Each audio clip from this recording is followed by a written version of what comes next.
Në një moment, nuk dua të tregoj librin, dua t'ja lë të gjithë atyre që ka nevojë për një libër të mirë, ka nevojë të udhëtojnë në kohë. Do ja lë atyre këtë libër dhe nuk do flas për asgjë në detaje, po thjesht për një moment kur ai do di pse e kanë internuar, edhe për shfaqjet huaja.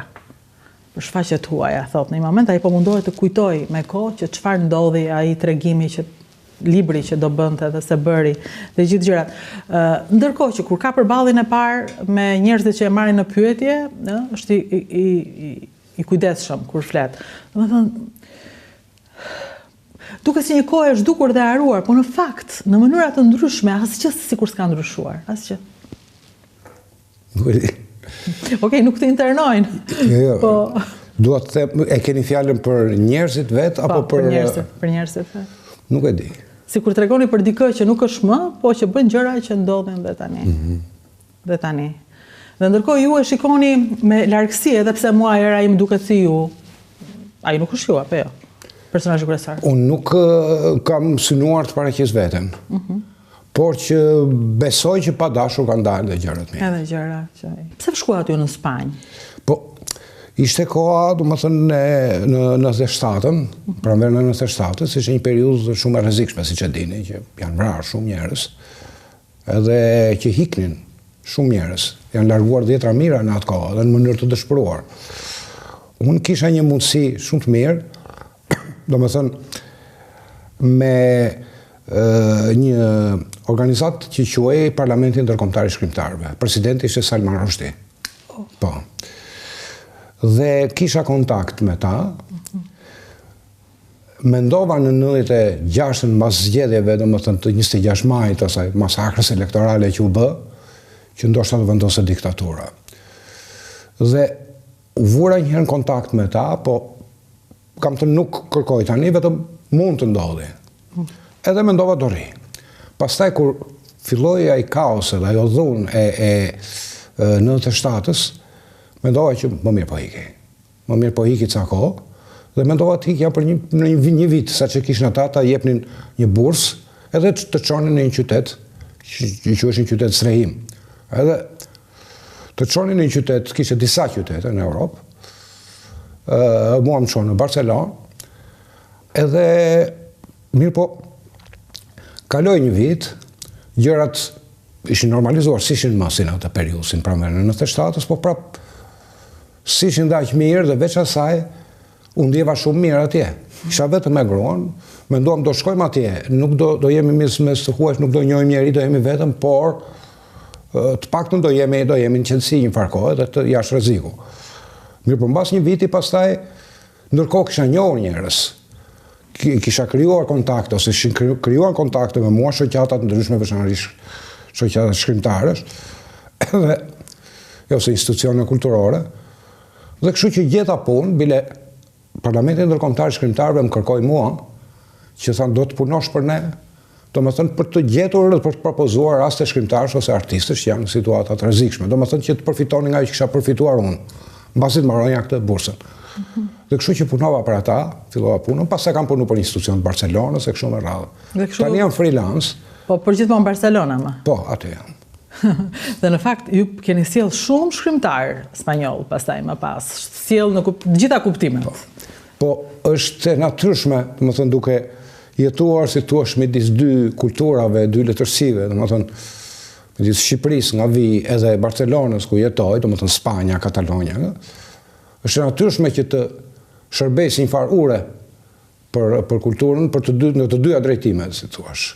Nuk ju bëri kjo që të ndaheshin nga shkrimi, domethënë ju kushtuat fort për kthimit, ju përktheni në mënyrë të jashtëzakonshme, ju bët një jetë tjetër apo shkrimi prapë ishte brenda jush, doni të shkruani? Po, kam vazhduar, kam shkruar vazhdimisht, domethënë që u shkova atje, edhe shkrimi për mua është veprimtaria kryesore nga gjërat që bëj, është më e rëndësishme për mua. Do shkruani dot po të ishit këtu? Besoj se po, po ndoshta jo aq mirë. Po pse? Po, atje kam përfituar diçka edhe në raport me gjuhën shqipe, sepse atje mësova spanjishten, po është gjuha e parë që kam mësuar duke qenë shkrimtar. A ju nuk dini spanjisht kur shkuat? Jo, nuk dini fare. Kurse gjuhët e tjera, më thënë që dija, i kisha mësuar para se të fillojnë të shkroja, më thënë që mjaft i vogël ose në adoleshencë. Tani, në kohën që shkroja, ishte sikur një gjuhë lindte brenda meje, do më thënë kalonte nga strukturat më të thjeshta tek ato më të ndërlikuarat. Dhe kjo sigurisht ka induktuar edhe shqipen time. Dhe ndjej edhe të tjerë që lexuese kanë këtë që është bërë si më transparente fjalët, si më të dukshme. Në këtë drejtim ka ashtu. Pastaj, në ana tjetër, është një vend më i hapur ndaj ideve, e një vend më i qetë, domethënë, unë kam nevojë për qetësi që të punoj, të shkruaj. Pa, qetësi nga gjitha kuptimet, edhe financiare, edhe... Po, financiare, po, sigurisht, domethënë, një kushte normale, domethënë, mos jesh...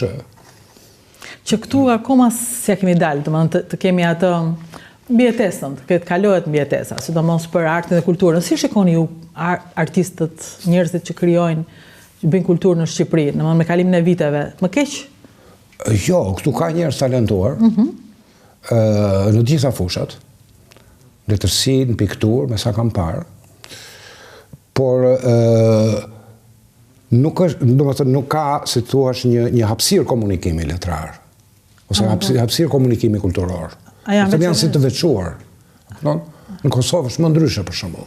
Po pse ne e kemi këtë problem? Do me thënë, janë njerëzit, po nuk komunikojnë, sa Kosova e ka bashkësinë. Po, sepse këtu diktatura ka qenë më e skajshme se sa diktatura e Titos në Jugosllavi.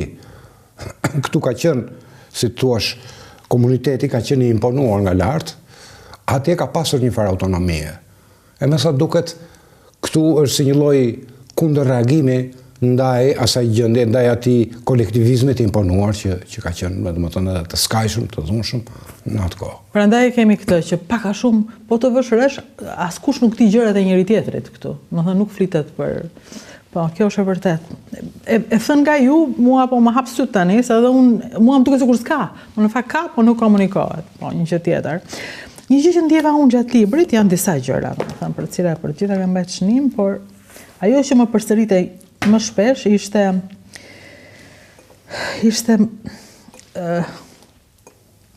tradhtia, më thënë miq që tradhojnë, ose habia që ti e kupton që të vjen prej miqve, edhe pse libri nis me frazën e famshme të librit, të filmit të famshëm të Bertolucit, që kuj siamo tutti amici, po në fakt prej miqve do gjëja që ti zbulon në fund.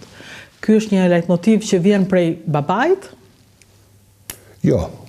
Është në përgjithësi, domethënë, realiteti i vendeve totalitare. Që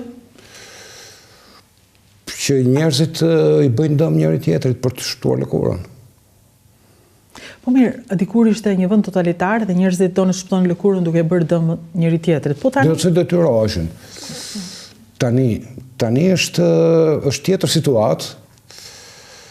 Dhe më thosha që më tepër njerëzit mbyllen ndaj njëri tjetrit ndoshta për shkak të interesit, duke parë interesin e tyre ngushtësisht, dhe përsëri kjo si një reagim ndaj atij komuniteti ose kolektiviteti që ishte krijuar me dhunë në atë kohë. Ka që fort ka qenë ajo, ne nuk mund të shpëtojmë. Ka qenë e skajshme, domethënë, në atë kohë. Thuash në krahasim me gjithë vendet e tjera të Europës lindore, quhej Shqipëria quhej Kambozha e Europës. Në atë kohë. Ka qenë më e skajshme, më e fuqishme dhe se sa në vendet e tjera, sigurisht. 1981 është viti që Mehmet Shehu vret veten. Unë isha 9 vjeçe, po shikoja lajmet. Dhe nuk e kuptova.